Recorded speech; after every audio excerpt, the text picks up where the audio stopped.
Hello, listener. You hear me speaking in English. That's because I'm going to interview not an English guest, but someone who does not speak Dutch. So we're gonna do this interview in English. His name is Lorin Krenn, and That's perfect.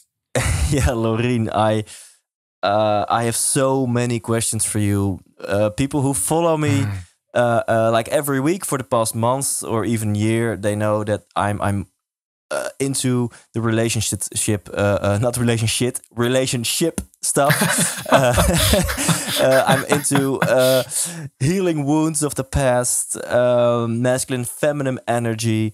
And recently I found your profile on Instagram, so a little bit promotion just for now. Please go follow Lorin Krenn with Krenn with double N at the end on Instagram. You have 60,000 followers, and the quotes and the content you share is amazing. And I can't wait. So this is a little teaser for the listener, and hopefully also for you. I can't wait to talk with you about masculinity, about feminine energy, about the polarity between those two. I would like to chat with you about misconceptions about relationships, about masculinity. Is a real man someone who roars and goes to the gym and is not emotional and is always very stable, or isn't that masculinity? Yeah. I want to know, how do toxic relationships and healthy relationships look like in your opinion? And of course, I would like to add the testing of a woman. So I have a lot of subjects I want to discuss with you in the next hour. You have 1 hour. Is that okay for you? Absolutely, brother. Awesome. Maybe a little bit longer if we get too enthusiastic. And yeah, finally, to end this little trailer, I would like to dive into the spiritual relationships. I think we see some fun stuff happening over there. So, Lorin, I'm very excited, and I hope my listener and the viewer is as well.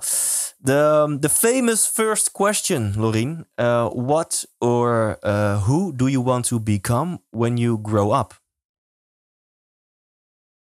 Mm. You mean who did I want to become, or who do I still want to become in the future? That's the magic of this question. You can interpret it the way you Ah, like it, but it's like a very typical question yeah, that the yeah, teacher asks yeah. you on the elementary school. What do you want to become when you grow up? Mm, mm. When I was little and when I was a child, I always had this deep dream inside me to lead. I wanted to lead and I wanted to create global transformation in this world. Now, at that point, I thought it was for something totally different.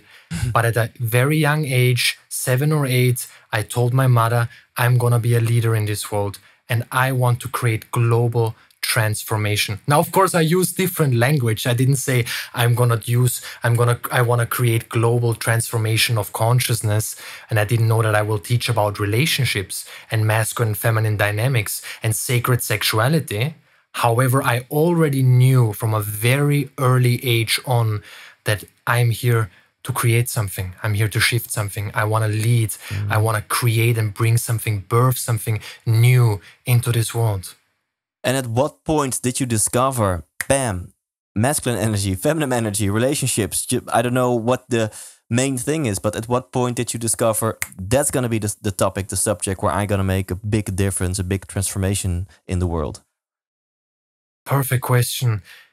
I believe oftentimes our biggest trauma and where our biggest pain is, Yeah. within lies our medicine to this world. Within lies our sacred offering, what we're here to express, the service. I believe that every unique individual, every soul in this universe has a soul mission, has a unique service, a medicine to offer. And when my father died, I was 14 years old. He went 3 years for chemotherapy. He got thinner and thinner and thinner. And I lost my masculine role model. I did not know what it means to be a man. I experienced my father dying. So I didn't feel safe inside myself. That is when I first started to realize, okay, I want to be that was my first intention, was I want to be a powerful man, but I feel so unsafe inside my body.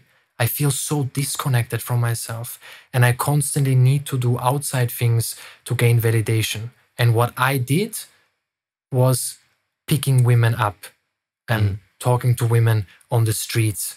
And I didn't have any books, I didn't read anything, but I had some friends who told me, hey, speak to her, do this, do that. And this is how I kind of got into it. And then when I started to get into it, my friends would refer to me as Casanova. And that gave me a kick, that gave me an ego boost. But deep down, I felt absolutely empty. And the more I did it, the more empty I felt. And literally, every time I treated a woman in an unhealthy way, in an unkind and disrespectful way, there was a part inside me where I literally felt I'm becoming weaker and weaker and weaker. And if we talk about this from a spiritual standpoint, when you engage in an unhealthy pattern or dynamic again and again and again, it sometimes can become so bad that you literally have a moment where you're able to free yourself from this. You are done with it. But to answer your question, this is another... Sorry, yeah. Yeah, because at one point, it's like a bubble that explodes. The pain or the suffering is so big that you make a breakthrough. Yes. And so the masculine and feminine dynamics and relationships all came together here at that point. I had no masculine role model. So I didn't know what it means to embody and express healthy masculinity. My relationship to the feminine, totally distorted, treating women in a disrespectful way, gaining validation, and as well my intimate life, obviously not working out, simply not working out, filled with trauma, filled with pain, filled with spiritual bypassing.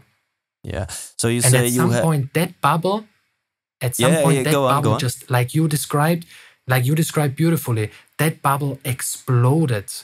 And what happened in that moment was a deep opening inside me. Something changed. We could call it a spiritual transformation. Wow. I want to dive into that in just a moment. But you said your relationship with women was unhealthy. You were treating them disrespectful. I think this counts, unfortunately, for a lot of men, and most of the time unconscious. They're not aware of the fact that they have unhealthy beliefs about women, and they're not aware of the fact that they treat women disrespectfully. So can you maybe elaborate on what kind of beliefs do you see in lots of men worldwide, that are, in your opinion, unhealthy, and that creates disrespectful behavior towards women? So can you elaborate on those beliefs? I would say that that men are not aware of that is necessarily a belief. We could call it also conditioning. But if I have to put it into one sentence, the one belief that I see in myself from all the work that I've done with men and from working with men all over the world is that it's this idea that the feminine is somehow here to fill the void of emptiness, the heartache, the loneliness, the trauma you feel within, that somehow the feminine is here to fill that part. And I wouldn't say that any man has that belief. No man is sitting here and saying, the feminine is gonna fill that empty void inside me. But if you look at the world, if you look at how men are treating women, if you look at how I treated women, then this belief needs to be there, but it's deeply buried within the subconscious. Yeah, okay, maybe I can also explain why. I can also explain why that is. The reason why that is because feminine energy is nurturing. Meaning men, and I used to do that as well, confuse the nurturing of the feminine. So in the highest form of intimacy, the nurturing of the feminine inspires a man to show up deeper, to embody his truth more, to open his heart deeper. Yeah. But when you are running with that subconscious belief, then you want to use the feminine. it makes you feel good temporarily. Gives you an ego kick. And I like that you also say that this is very unconscious. So it's not like men are like deliberately going out on the street like, oh, today I'm going to treat women disrespectfully. So can you maybe dive into the behavior? Because a lot of men listening right now will be like, oh, this is not about me. This is not about me. I have very healthy beliefs, but maybe they don't, but they're not aware of that. So can you maybe give us a few examples of behavior, maybe as a single, but also as a man in a relationship? And maybe a few examples where you can say, okay, if you treat your girlfriend or your dates like this or that, then maybe you think that is very respectful, but it isn't. You know, can you give us an example? Because that would be really great, I think. I'm gonna give a really practical example. Let's say you're in a relationship with a woman, and every time your woman expresses her emotions, every time she might be a little bit more fierce, she might express herself in an intense way. She might get a little bit angry, disappointed with you. Not necessarily now intensely. I'm not talking about an intense outbreak of emotions. We have to differentiate between healthy feminine expression and as well feminine expression that is rooted in trauma. So it's always it's all there are very subtle nuances to all of this. But I'm gonna give a very practical example. Your woman, let's say she somehow is becoming a little bit distant and acts a little bit passive towards you. And you feel that to some degree. We either feel that consciously or we also pick it up subconsciously. Yeah. And then the idea that the behavior that most men have, the default mechanism, is to just basically, through conditioning, okay, what's your problem? You know, why are you showing up this way? What's your problem? Without in this moment to actually seek, okay, maybe there is something in how I've shown up, because the feminine is always our mirror. And that is all. So when we are not realizing and aware that the feminine mirrors us, so when you show up in a very negative way, then a woman is going to contract. She's going to close your heart. She's going to have a bodily and energetical, emotional response to your energy. So the default mechanism and behavior for most men is to simply dismiss that without looking within. So the first reaction is always blame. Okay, she's distant. What's her problem again? And this is also what you hear in the locker room talk, or you hear from men who talk about women in a disrespectful way. She's crazy. She's going through her period again. She's having her time again. All these, and we have received this conditioning. So we naturally, our default mechanism, without being aware of that, without knowing that, is, okay, every time she shows up in a way that we don't like, we blame her, without actually being radically honest and looking, okay, how am I showing up right now? Am I present with her? Am I honoring her? How am I showing up energetically right now?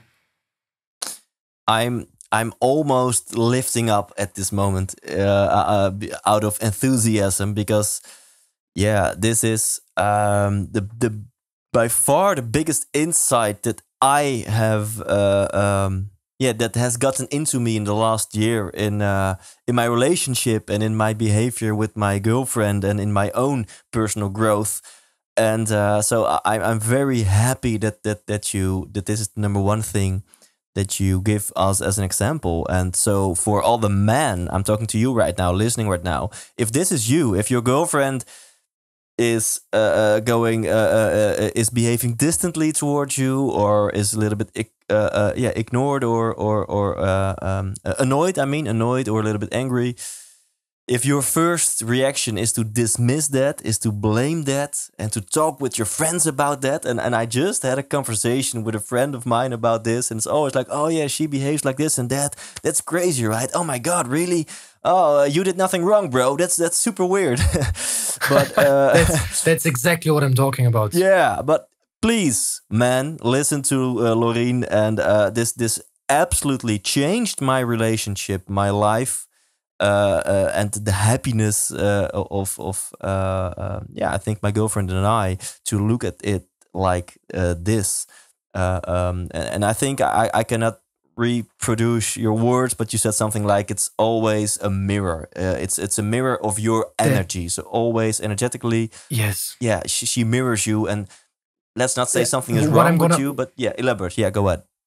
What I'm gonna throw in there is, if a man thinks he is free, then he only needs to spend some time with an awakened woman, because that is the only raw truth where you will see how free a man actually is. Because for us men, it is very easy to believe we have reached and gained some sort of freedom without actually facing our wounds and facing ourselves in the crystal clear mirror of the feminine.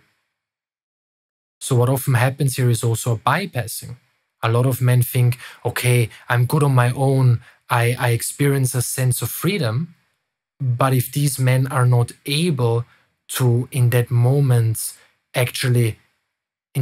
to not engage into dismissive behavior, but actually able, okay, what is the truth of this moment? What's really happening here? I showed up in a really, I wasn't really present with her, and she's mirroring that to me. Yeah. Or not just that, the feminine has the power, the oracle of the feminine. The feminine is the oracle. So in every woman, there is an oracle. And I'm talking about heterosexual terms. Yeah. When I say masculine, I mean men, and feminine, women. But that's not necessarily, I'm using heterosexual language here just for all the listeners, that it's not black and white. Feminine doesn't mean women and masculine doesn't mean men, but I'm using heterosexual just for understanding. Yeah. But every woman has an oracle within. And this oracle tests the masculine and serves as a mirror for the masculine. Meaning all the shit, the stuff you hate, you don't want to face, the stuff you don't even know is inside you. She's gonna mirror all of that to you, and through her oracle is gonna bring that into the light. And most men are not able to face themselves when that appears, when that happens. Yeah, and I was literally looking up Oracle on Google Translate right now, but Oracle in Dutch is just oracle, guys, to understand you better. But I think maybe you mean Oracle as like, I have to think about the movie The Matrix, where you have the Oracle and she's like a fortune teller, and you mean it in that way, I guess. So she has this really powerful device called her sacred feminine energy, and that's a great mirror for. Yeah, it sounds big, but for your wounds. And can you elaborate on that? Because maybe for some men, this sounds big. Like, come on, do I have wounds? And do I have, like, I don't know, some pain out of my youth or something like that? Because most of the time when a woman is testing you or is mirroring you, then she does that because you are not present and you are not in your pure masculine energy, right? You are talking from a wound, or you're not being pure. Do I say it right like that? And can you maybe give all the men and also women that are listening some examples of what kinds of wounds are you talking about? Absolutely. To make this more tangible, every woman has an oracle within. The oracle is the embodied manifestation of universal intelligence. And of course, if a woman has never done any spiritual work, then it will be very difficult for her to embody her oracle. That's where we need to understand the subtle nuances. It's not that a woman, when she tests you, is necessarily always coming from her oracle. We need to discern between when she comes from her oracle and when she comes from her own trauma and her own projection. So that's really important to be said here. Now, the universe is always testing us. Each one of us is constantly being tested by the universe through every experience we have. And the feminine oracle is the embodied manifestation of that. Meaning if you are with a woman who has done some kind of work and is connected to her oracle, embodies her oracle, then she's testing you all the time. She's mirroring all the time. And she is doing that because through that mirror, you are able to transcend in consciousness. So what that means is we're talking about the sacred dance between the masculine and the feminine. The feminine invites the masculine to step up through testing, through mirroring of a man's consciousness and how he shows up energetically. And if a man then heeds the call, then he is able to embody his core more. So the way this dance works in its absolute purity is she's testing you, she's mirroring you, you are heeding the call, you are remaining calm, you are seeing the deeper picture that you are being forged in her feminine fire, right? You're being forged in this sacred fire of the feminine. Then what happens is that this dance creates an incredible depth, a new form of intimacy. I'm using words, there's so many labels, but it's all about experiencing this. Because once a man experiences this, he will naturally honor the feminine. Once a woman experiences this, she will naturally want to embody her oracle more, test more. This beautiful interdependence between the masculine and the feminine. And this literally also allows us to actually reach enlightenment. Now, I'm going extremely spiritual here. Yeah, but still, go ahead. at the deepest level, this dance, this constant mirroring, a man stepping up, allows both ultimately to realize ourselves at the highest level possible. Because every time a man heeds the call and shows up powerfully, he becomes stronger. But when he becomes stronger, he becomes more present. And as he becomes more present, she feels more safe. Yeah. She's able to open more. So both are able to ascend in consciousness. I want to share 2 quotes with the listener that I see on your Instagram. Again, go follow Lorin on Instagram. You won't regret it.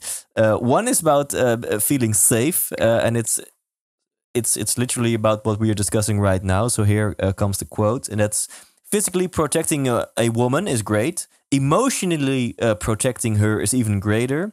Yet the highest art of protecting a woman is to protect her from your own shadow that wants to mold her.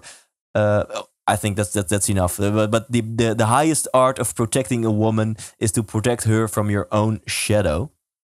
And I want to share another quote, and that's about that's the following: there are 2 ways to become enlightened. One is to go into a cave and meditate for 15 years, and the other is to devote yourself to an awakened woman and to embrace the testing of her oracle. I like that, and I hope that this already makes a consciousness shift in the men that are listening. But to make it more tangible and give another example, I think my cue for when I know that I'm being tested is when she says something and everything in me says, that's not true, that's not the way that I look at it, and I always did it like that, and now you're not accepting me for who I am. And I know when that system kicks in, that's exactly when some unconscious protection behaviors are kicking in.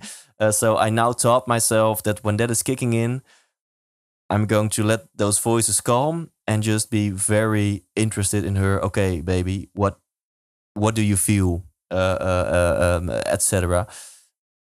Is this a great way to deal with it? Can you give all the men listening some great pieces of advice, very tangible, Yes. about how to know when she's testing you and how to handle it? When it comes to this, now a lot of men might be listening to this and say, yeah, okay, but what if she shows up? How do I know whether she's coming from a place of purity and inviting me to step up as a leader, or whether she's projecting trauma. Now, here is the important difference. When a woman tests you from her oracle, there is always space for you to step up. So yes, she might express herself in a fierce and intense way, but there is always room for you to step up.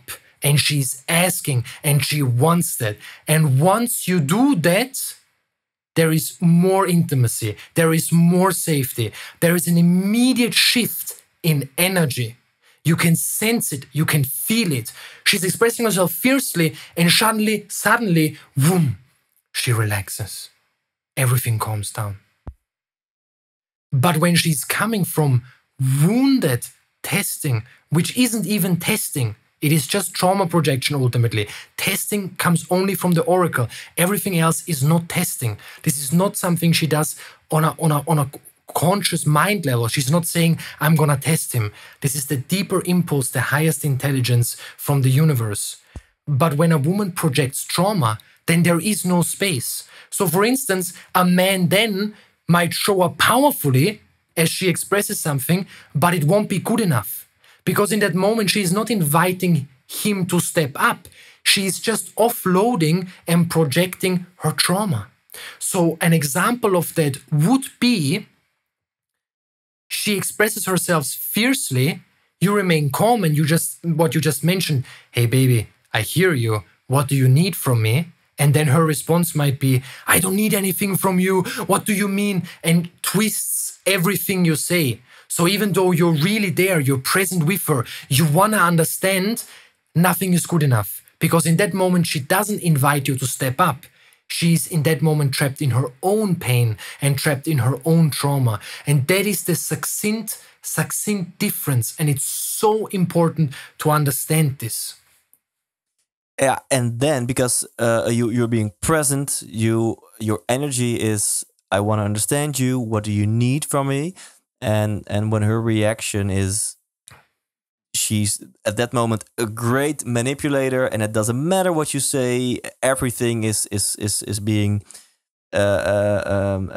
denied, or nothing is good enough. What in that moment is the most masculine response? The most conscious masculine response in that moment is to set a boundary. And that is where a lot of men go wrong when it comes to feminine testing. So a man, she expresses herself intensely, or she shows up in an intense way, and you need to develop the subtle skill. It's almost like a spiritual muscle of understanding in that moment, whoa, is this about how I am showing up and my shadows and something to learn from me here? Or is this her own stuff? And when you develop that skill, which is not easy to develop, then when she, for example, shows up in a manipulative way, then you set a boundary. And for instance, what you could say is, hey baby, you can express everything to me and I will listen.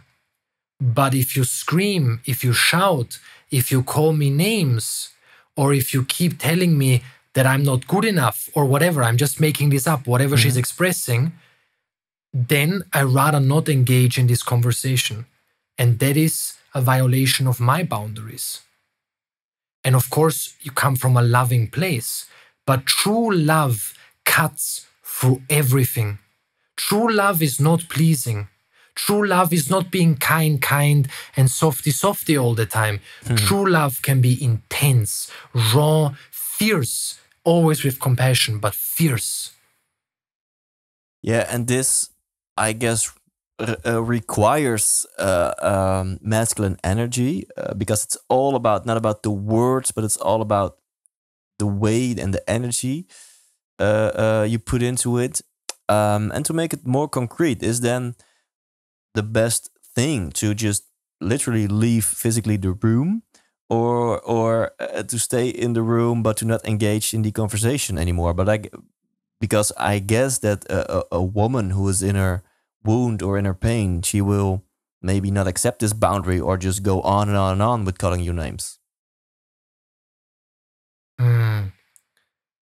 If your boundaries as a woman or as a man are continuously violated, then you have all the permission to leave the room.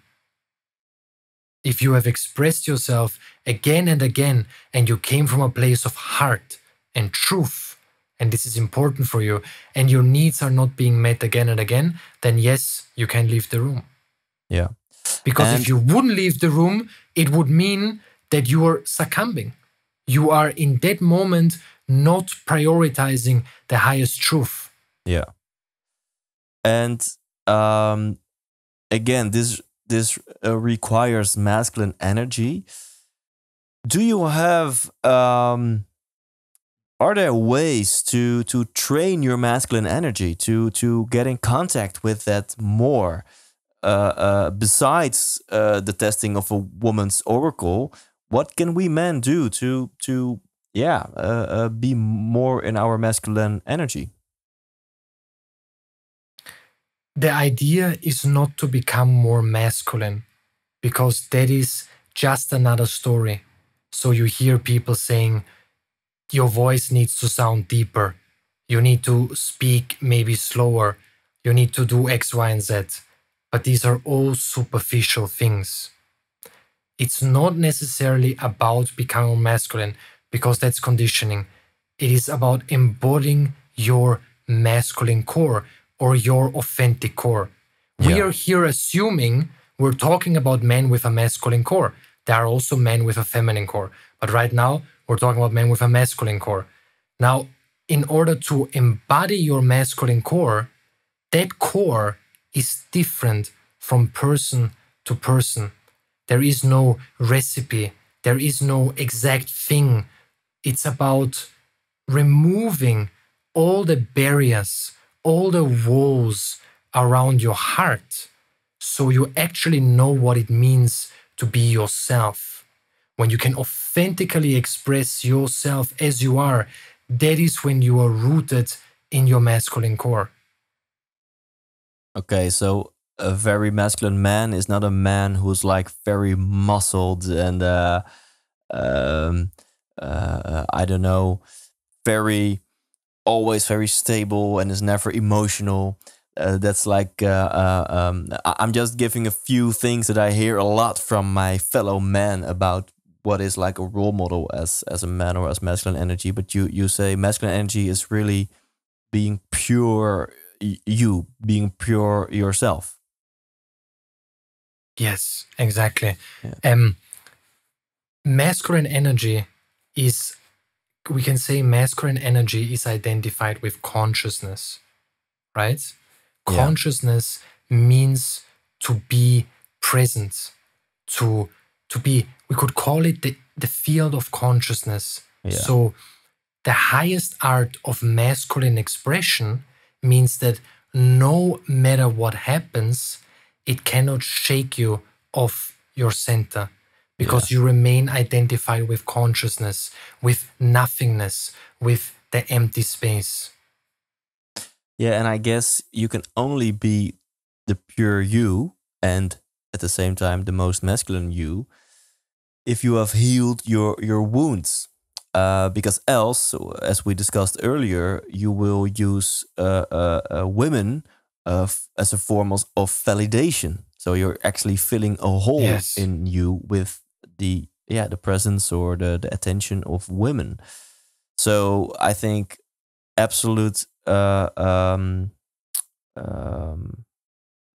essential for you to be pure you and pure masculine is that you heal your wounds as much as possible, so you're not needy in a relationship, you're not getting validation. But that is a big thing, how to heal this within yourself. How do you heal to no longer gain validation? You see, when we talk about the awakened masculine or the highest state of masculinity, we also need to be careful to not make an ideal, to not make something perfect about it, right? So yes, it is true, in your highest state, you always remain identified with consciousness. You remain conscious no matter what happens. But at the same time, it is completely natural and healthy to yearn for some kind of validation, love, and affection in your relationship. And there is nothing wrong about that. So it's so important. That's where the masculine and feminine teachings become so dogmatic, because we want to become an ideal. We want to embody something very special. But who you are, who you truly are, your rawest and most authentic expression, that is who you're meant to be. And that is as well the most powerful expression of yourself. Yeah. And I guess that's being raw, honest. And I guess yesterday on your Instagram live, you said something like, if the raw honesty is like, okay, baby, I have this fear of abandonment, and every second I'm actually afraid that you're going to leave me, then just share that. Is that correct? Yes. We could call it warrior vulnerability. I like to call it warrior vulnerability. So this is where these teachings, this is why they are so abstract, right? It's such a paradox. On one way, I'm saying, be present, remain conscious, remain the mountain is how we can put it. On the other way is express yourself, be vulnerable. This is all about being rooted in your most authentic expression. So when what you just mentioned about the abandonment wound, for instance, so there are two ways to work with this, to make this really tangible. So when the abandonment wound is active and you think, okay, she's gonna leave me any second, she's rejecting me, then there are two powerful responses to this. Response number one is you take a moment, you sit with your breath. You breathe deeply. You face whatever emotion comes up. But if you're not able to move through that on your own, then it is always wiser to share it. Because a woman can always feel where you're at. And if you're not sharing that the abandonment wound is active, and you are not able in this moment to snap out of it yourself, then she will feel that something is off. She will feel like she can't fully trust you. She won't feel fully safe with you. And that is where really healthy masculine expression, if you can't deal with it on your own, then express it. But don't express it and collapse and say, oh my God, I feel so unworthy, I feel so this. No. Hey baby, I just want you to know that right now I've got a story in my head that you are gonna leave me, and that is why I'm showing up in an insecure way. That's completely my own thing, and that is for me to own and has nothing to do with you. I love you. Wow. That is extremely powerful expression. I like this because, and I don't want to talk negative about anyone, but I have seen a lot of men like suffer from a lot of David Dida beliefs that they interpreted the book. I don't know the name of the book. I guess you know it. The Way of the Superior Man, right? The Superior Man, you mean? Yeah. Because a lot of men interpreted that as like, a female, a woman, she's this ocean of emotions, and it goes everywhere, and she's always pure in her emotions, and I have to be that rock. Like, I have to be enlightened, and I cannot act from my wounds, and I have to be this man who's always stable and always present, and always, and I've seen a lot of men suffer from this. So I like the distinction you give us on masculinity, that it can also be very vulnerable, the warrior vulnerability. I like that. And this is also, if you look at, let's use the example, if you look at Shiva. Have you ever seen a Shiva statue, or how Shiva is being portrayed? Have you ever seen that? What is Shiva? Shiva is a god in Hinduism, which is referred to. Yes. So if let's use the example Shiva. Shiva could be described as Shiva embodies both masculine and feminine energy, but Shiva is often in this work described as masculine energy, right? Yeah. So when you look at a Shiva statue or how he's symbolized, I'm not talking religion here right now, but if you look at the statue, then he's in meditation position. He's ripped, he's muscular, he's trained. There is a discipline, there is a fierceness there, but also he has long hair. He looks soft, he looks kind, he looks open, vulnerable, and innocent. So you have this mix between both vulnerability and strength, presence, discipline, warriorship, and openness, softness, surrender. That is the highest art of masculinity. When you drop all the bullshit, when you drop all the labels, when you are able to express yourself the way you are. So for instance, I write a lot of poetry. I'm very romantic. Does that make me less masculine? No, it makes me more masculine, or at least that is my definition of masculinity. This is where the big danger lies, because we connect masculinity, big tough guy, ultra muscular, doesn't show any emotions, and that's it. But if you look at a Shiva statue, it's the exact opposite. There is a deep softness there as well. And if you are able to find your balance is your authentic masculine core, the unique balance that you embody between the masculine and feminine. Maybe you've got more masculine and less feminine, but it's the unique balance you embody. When you are able to embody that is when everything shifts in your life. That is when a woman feels truly safe with you. That is when other men feel impacted, inspired by you. That is the highest art of masculinity. And is this trainable, and how can we train this? Yeah. I love how you are always putting it back to something practical. And I just want to mention here, it is definitely not easy to make all of this practical, because we're talking about spiritual evolution here as well. So in order to embody that, you need to do more than just go to the gym and do a 15-minute meditation every day and read some spiritual literature.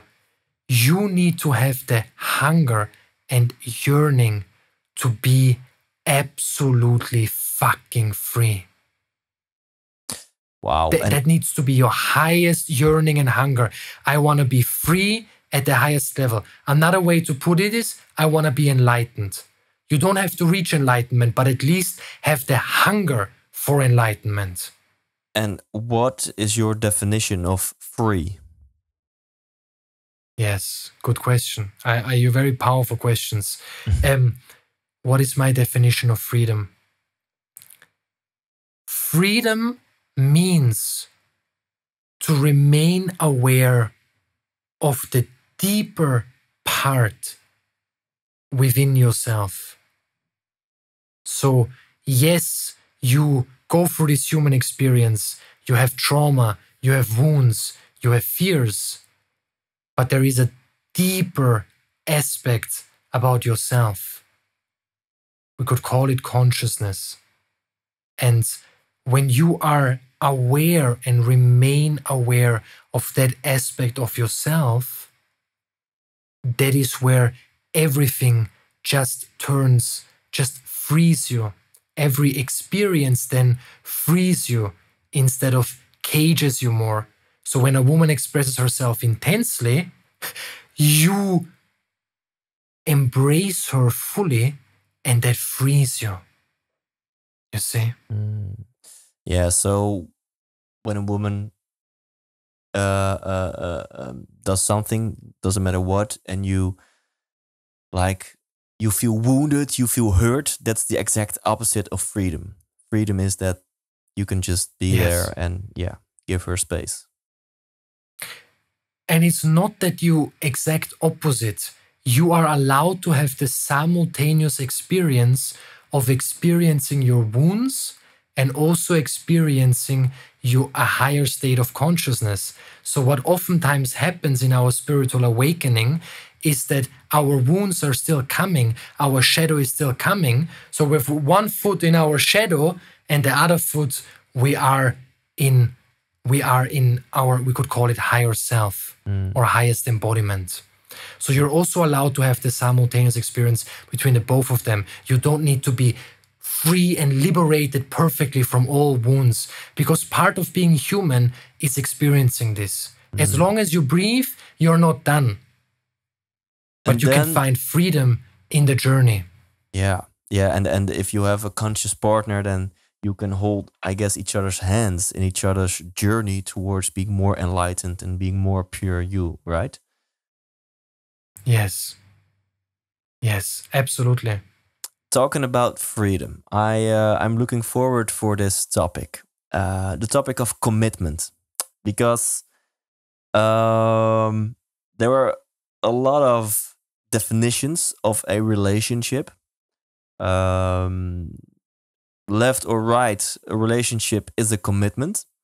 But talking about freedom, some people, men, women listening, but especially men, because we are mainly talking about them in this podcast, they think, I want to be free, so I don't want to commit too much, because that lowers my freedom, that touches my freedom. So what is your opinion about this, and how does, in your opinion, commitment, especially from the man point of view, looks like in a relationship this day and age? Yes, it's powerful. The way I see it, and I teach about this and I write about this a lot, is that people believe that freedom means to do whatever you want. For instance, you can sleep with as many women you want. A lot of men have this definition as freedom. But how free do you really feel when you have that? The truth is, freedom is actually, from all my experience and from all the men I've worked with, true freedom is high responsibility, high commitment, and leadership. So when you have no commitments, when you have no responsibilities, and when you're like a leaf that dances in the wind, blowing around from tree to tree, then you are actually in a prison. You're trapped in a prison cell. But and this is fundamental. Through deep commitment to your partner, through deep commitment to your mission in this life, you actually gain true freedom, because true freedom means to remain free no matter what happens around you. So when you're trying to limit from responsibility and commitments, and you want to have nothing to do, and there is nothing to take care of, there is no leadership being asked of you, then you're actually the most caged. Yeah. And can you give us some examples of what commitment, in your opinion, looks like? Because you want to make your girlfriend, your woman, feel safe.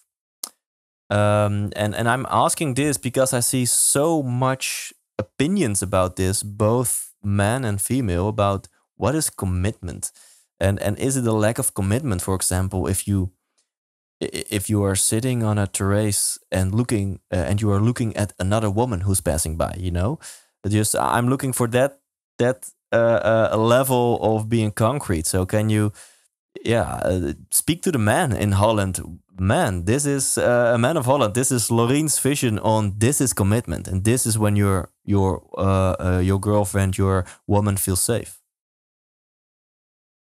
Yes.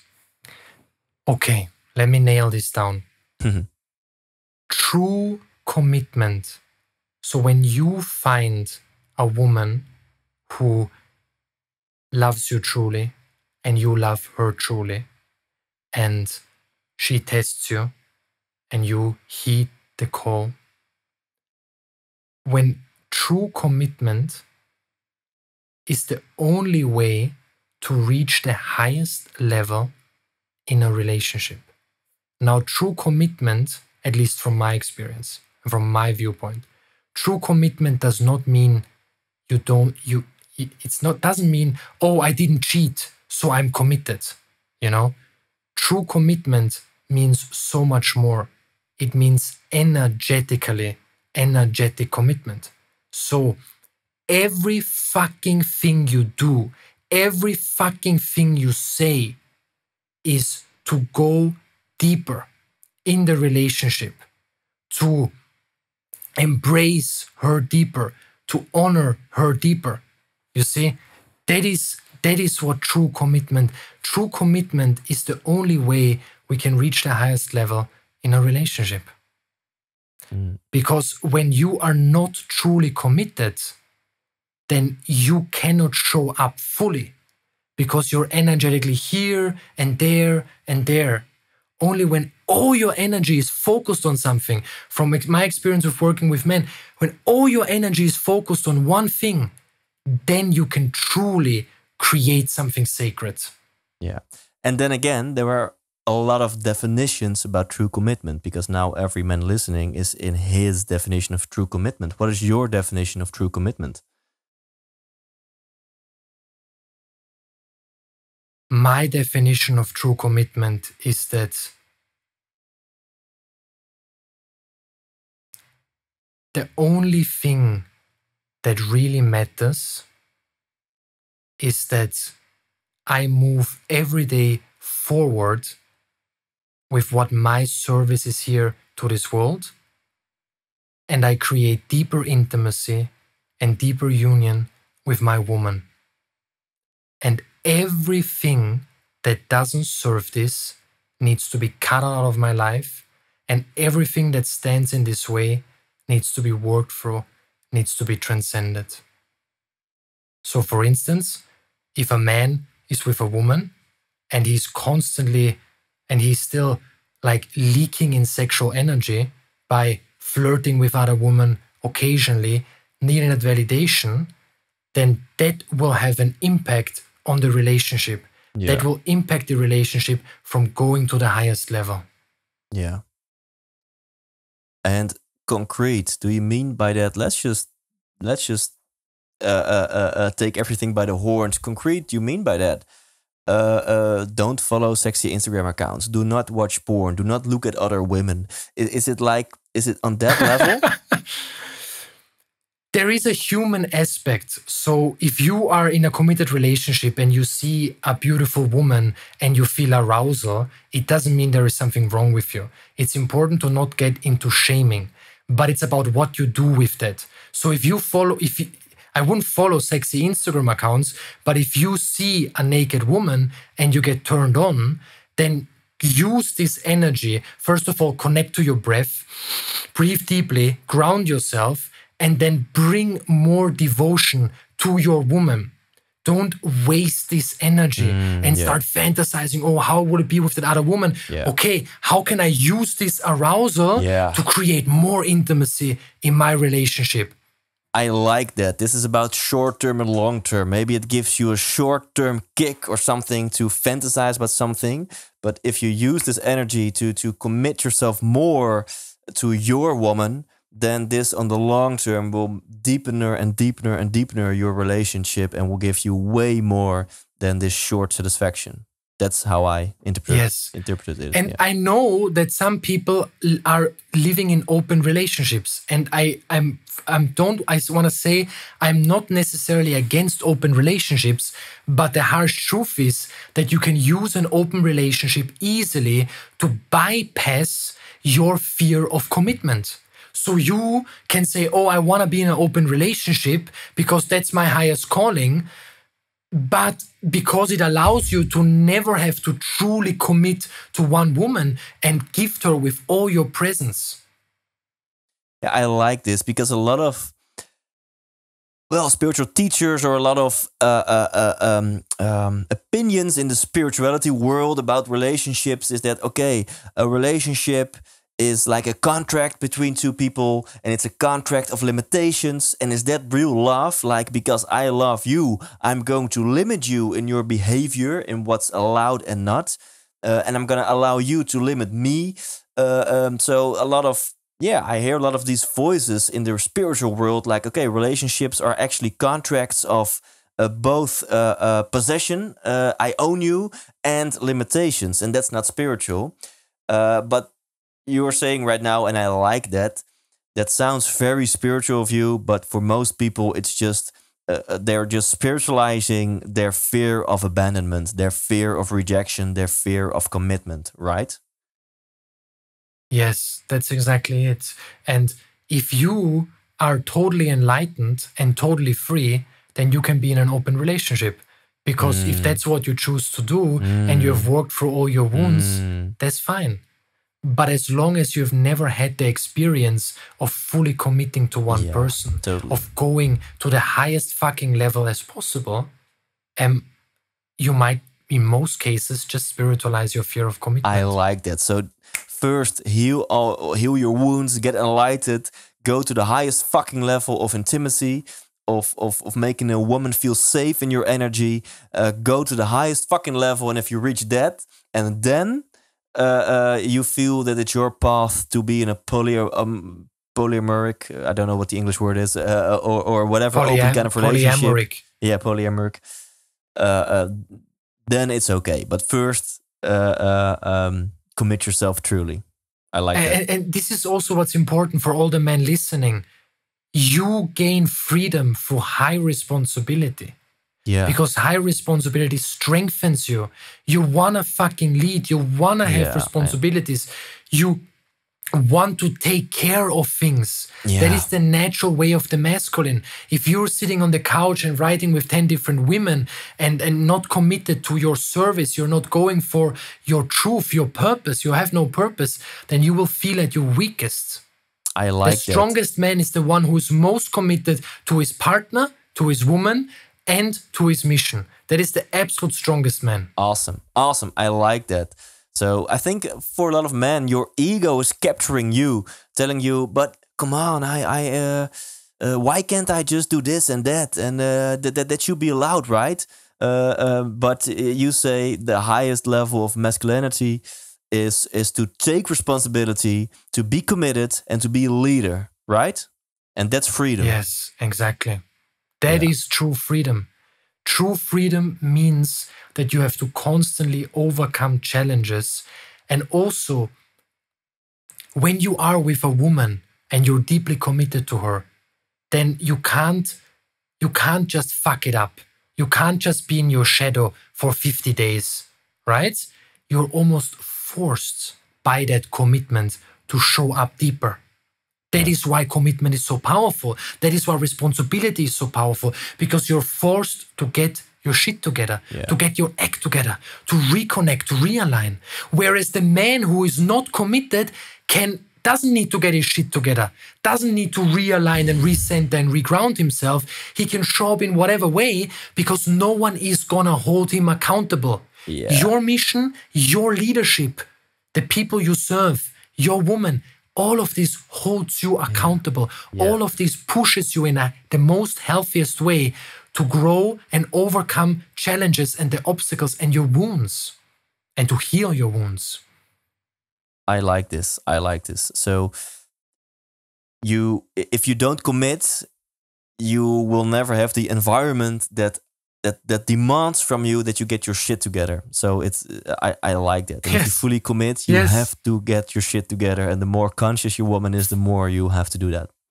The perfect example is, let's say you're on stage, there are 2,000 people, and just before you go on stage, someone writes you a message on WhatsApp, and something really bad went down. Someone tricked you into something, whatever, something really nasty, and you feel like, fuck. Okay, I'm so fucking angry. But there are 2,000 people waiting in that hall, waiting for you to deliver. So what are you gonna do? You're almost forced to go deeper, to connect again, to ground yourself again. Or for instance, you're on holiday with your woman and something happens that really makes you upset. Now, if you were on holiday on your own, you could just be in a shitty, moody energy, negative energy all the time. No one would say anything. But if you would be in that energy for all 2 weeks of holiday, your woman would really feel deeply unsafe.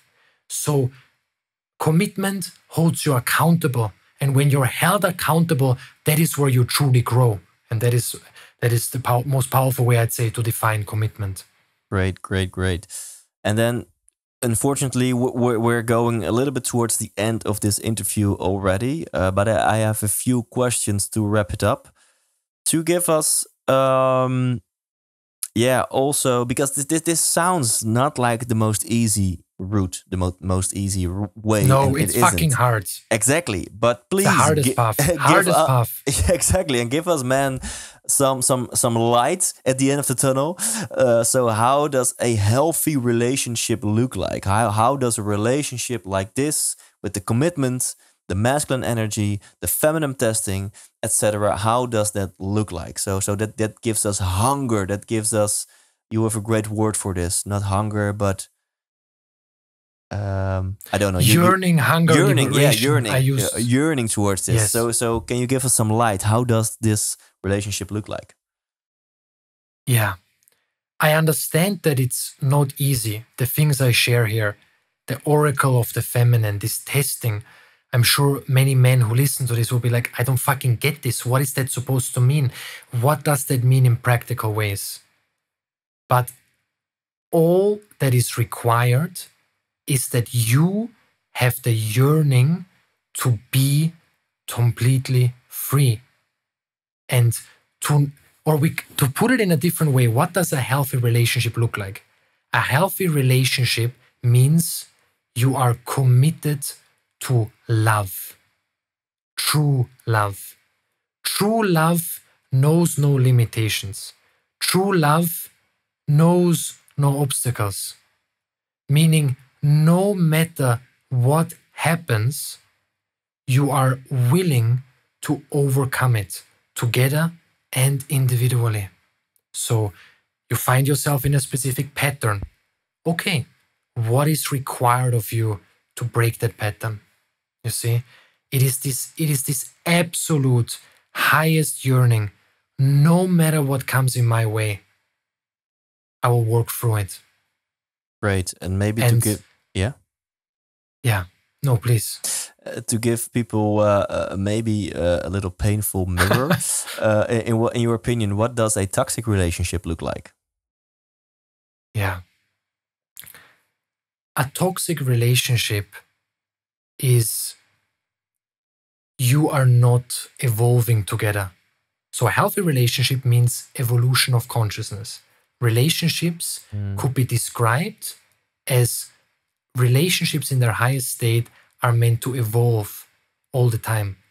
More intimacy, more depth, more connection, more safety. It's a better way to define healthy relationships. A healthy relation, I'm going to put this now to make it more practical. A healthy relationship means more connection, more safety, more intimacy, more depth in each moment. And you gradually connect deeper and deeper and deeper. You go deeper and deeper and deeper. You feel more nurtured and nurtured. You feel more inspired and empowered in every area of your life. And a toxic relationship is the exact opposite. A toxic relationship means you are being stagnant. You're being stuck. You are not going through an evolution. Great answer. Maybe a strange question at the end of this interview after you shared so much knowledge, but Lorin, where do you get your inspiration from? I mean, you look pretty young. You don't share anything about your age, but where do you get your inspiration from? Is it like cosmic energy, or do you have some sources which you can share with us? I get my highest inspiration from the embodied feeling of showing up as my most embodied self. So when my woman tests me and I allow myself to be forged in that fire, I stand my ground. I look for the higher meaning, whatever needs to be found. This is true liberation. This gives me inspiration. When I see my woman telling me, I feel so safe with you. I feel so safe with you. You're my man. You're my warrior. That inspires me like nothing else. What inspires me is awakening in consciousness. So I am uninspired when I allow myself to be stuck for 1 second, because this life is about evolving every fucking second, awakening every fucking second. Not one day and the other day not, but every second, no matter what comes. And that is what inspires me. Because the feeling of continuously breaking through all limitations, all the walls and barriers around your heart, that is true liberation. Yeah. That inspires me like nothing else. Awesome. Now, to finalize this interview and to make it like round, to wrap it up, at the beginning, you said something about like your moment of breakthrough, where you just like the bubble bursted, right? Was that Yes. the moment where your yearning started? And can you, I think I like the quote, if the why is big enough, the how will come. If the hunger is big enough, Yes. you will grow, you will achieve, you will find love in this context. So, there's a question in this. Can you share a little bit more about your awakening? Because I think that is inspiring for us to hear. What happened in that particular moment when that bubble bursted was that I was fucking done with suffering in my intimate life. I literally said out loud and I prayed to the universe. I said, I can't take this anymore. I just want to be free. Give me whatever I need to do. I offer myself fully to you. I will do anything and everything. And I kept saying that, I kept saying that, I kept saying that, and everything started to transform. Because that deepest intention allowed me to also, with courage, take every opportunity. And that means, for instance, when I attracted then my dream partner, I didn't run away. At first, I had this impulse, oh fuck, all my wounds came up, but I committed. I stayed there because I knew whatever it takes. So this is what I always came back to, whatever it takes. So when that first awakening started to happen, I realized, okay, whatever it takes. And that stayed with me. And that allowed me to basically break through, and in order to teach what I teach today and do what I do today. And I mean, to me, in my opinion, you are very spiritual. What do you have some form of daily practice to stay connected with yourself, to keep growing in your consciousness and spirituality? Okay, great. Can you give us a concrete example? Yes. I use from different methods. I mean, of course, the Wim Hof cold exposure, Wim Hof breathing is very powerful, but as well I use advanced yogic breath work, which means working a lot with breath and fire. Breathing exercises come from the Kundalini yoga lineage, and working with sexual energy, the yoga of sexuality, so to speak. I've always done breathwork for a very long time, and it's really about advanced breathwork that allows you to work with your sexual energy as well. Great, but yes, so all sorts of Wim Hof related techniques. Wim Hof breathing, Kundalini yoga, all kind of different ways of breath of fire in different asanas. Okay. Now I'm really. I promise this is actually really my last question, and then I just want to do some promotion, and then we can wrap this up. We've talked about the man, the masculine. I hope a man in Holland will be awakened by this interview. But there are also a lot of female, a lot of women listening. Do you have, at the end of this interview, one piece of advice for them, especially about the testing? How can they be more conscious about their testing so it comes from their oracle and not from their wounds?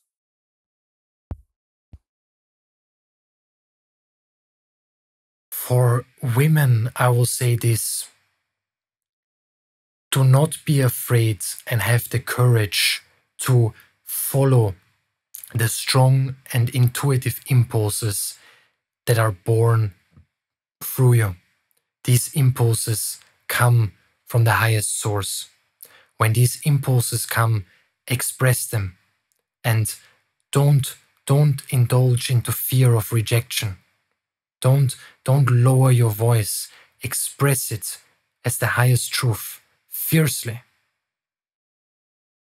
And when you notice that you are not that you're not opening any space, you're not leaving any room for the masculine to step up, then I invite you to share from your vulnerable feminine heart.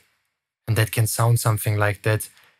Hey, I'm feeling my wounds really strongly right now. And I really yearn that you take care of my heart right now. That you're here for me and just basically just listen to me. I like so much of the stuff you were saying when you say I like it when my woman says to me, I feel safe with you, that I can be her man, her warrior, when I can take care of her. That sets me on fire. Those things, like, yeah, I want to do that. I want to be that man. Yeah, I like that. Yes, so, and this is where I take my inspiration from, and this is where all men ultimately will take their highest inspiration from. Well, why not? One quote to end. I like this quote on your Instagram. It's pretty big, but it's awesome. When a woman feels safe in your energy and is able to surrender into the ocean of her feminine core, then she will radiate an energy that will make you cry, crack your heart open, and empower you in a way that nothing can. Once you taste her nectar of surrender, you will become a man. You will let go of your bad habits. You will stop sabotaging your life. You will laugh until everything melts in your love. You will cry out of devotion and love for this universe, and you will leave a legacy that will never be forgotten. All because you have received the transmission, the healing power, the divine gift and mystery of the feminine. Goosebumps all over the place, bro. I remember when I wrote that, I was just in meditation, and that came out, and that touched me very deeply when I wrote that. Yeah. So go check Lorin Krenn on Instagram. Check his website, lorinkrenn.com, for example, for his book, Understand Women Better, a digital version and a physical version via Amazon. And thank you so much, brother. Do you have anything to share with us at the end of this interview? All the information I teach about and share about, don't make a dogma out of it. Don't think in black and white. I need to do this. I need to embody this. I need to do this. Take in what resonates. And once it becomes your own experience, that's where it becomes powerful. The teaching is in the beginning only conceptual, meaning it's in your mind. Oh, a man in his masculine core does blah, blah, blah. An awakened woman does blah, blah, blah. This is conceptual. This is powerful. It's important to listen and hear that, and it can trigger awakening. It can spark something. But ultimately, it's about becoming the teaching. Meaning you no longer think about the teaching, but you become the teaching. You experience the teaching as a living reality. That's where the true power lies. Don't focus too much on acquiring knowledge, but focus more on embodying that knowledge and experiencing that knowledge and living that knowledge, because that's where true awakening happens. Awesome. Thank you. Thank you so much, brother. Thank you so much. Thank you, brother. It's my honor.